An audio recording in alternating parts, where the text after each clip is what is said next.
नमस्कार दोस्तों। आज के इस विश्लेषण में आपका बहुत बहुत स्वागत है। आज हम सीधे एक बेहद प्रेरक कथा की गहराई में उतरने वाले हैं, the chaiwala who dared to lead. देखिए, एक छोटे से गांव के लड़के की ये कहानी हमें बिल्कुल नए सिरे से ये सोचने पर मजबूर करती है कि शुरुआत चाहे कितनी भी साधारण क्यों ना हो, किसी का दृष्टिकोण कितना विशाल हो सकता है। तो चलिए बिना किसी देरी के इस सफर को बिल्कुल वस्तुनिष्ठ तरीके से और करीब से समझते हैं। ओके, तो आइए इस विषय की गहराई में चलते हैं। सबसे बड़ा और केंद्रीय सवाल जो ये स्रोत उठाता है वो ये है कि आखिर एक चाय वाला देश कैसे बदल सकता है। सही में जरा सोचिए इस बारे में। एक आम इंसान जिसका दिन रेलवे स्टेशन पर चाय बेचने से शुरू होता हो, उसके पास एक पूरे राष्ट्र की दशा और दिशा बदलने की क्षमता आखिर कहां से आएगी? ये एक ऐसा सवाल है जो सीधे तौर पर किसी की भी समझ को एक बार जरूर चुनौती देगा।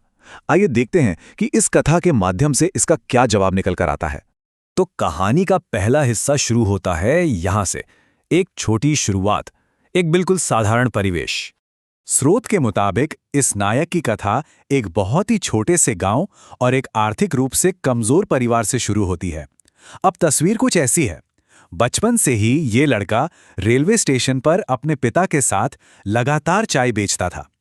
एक तरफ दिन भर का वो थका देने वाला कठोर परिश्रम था और दूसरी तरफ रात के अंधेरे में बुने गए बड़े बड़े सपने। यहां ध्यान देने वाली बात यह है कि टेक्स्ट इन दोनों बातों के बीच एक कमाल का संतुलन दिखाता है।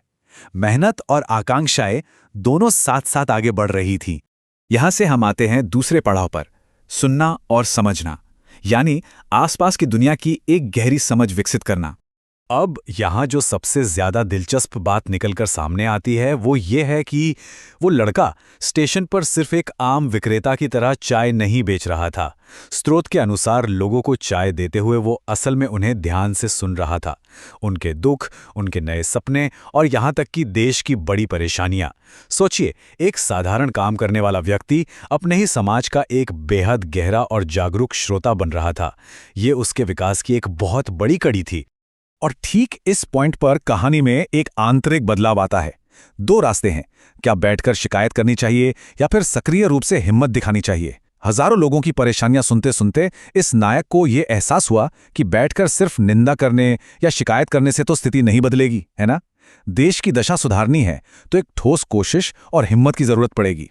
ये एक अहम टर्निंग पॉइंट था, जिसके बाद शुरू होता है तीसरा भाग, संघर्ष और राजनीति, यानी वो मोड़ जहां आंतरिक सोच अब बाहरी एक्शन में बदल जाती है। चलिए अब आगे बढ़ते हैं और देखते हैं कि समय के साथ ये यात्रा कैसे आकार लेती है। इस क्रम पर गौर कीजिए।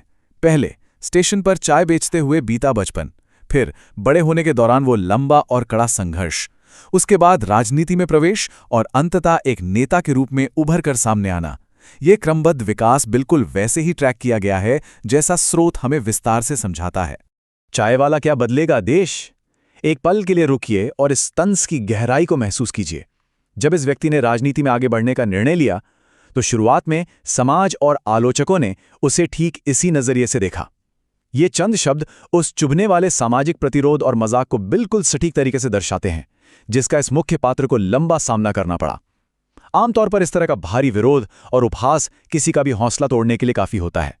स्रोत यहां पर इन सामाजिक धारणाओं को चुनौती देने की कठिनाइयों को प्रमुखता से सामने रखता है।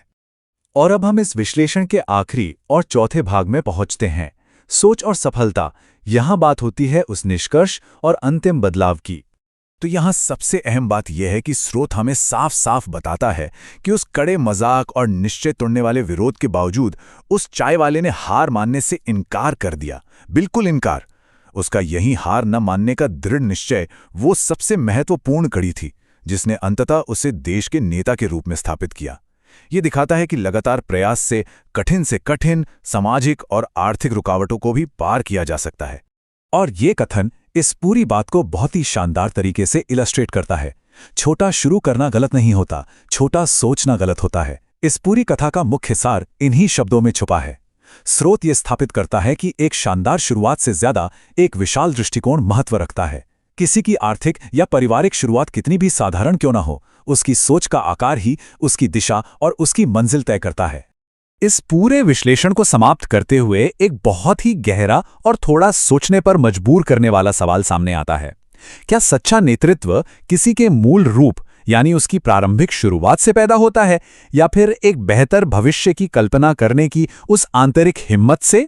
यह एक ऐसा चिंतन है जो यकीनन लंबे समय तक विमर्श को बढ़ावा देगा। तो दोस्तों, आज के इस विश्लेषण में मेरे साथ जुड़े रहने के लिए आपका बहुत बहुत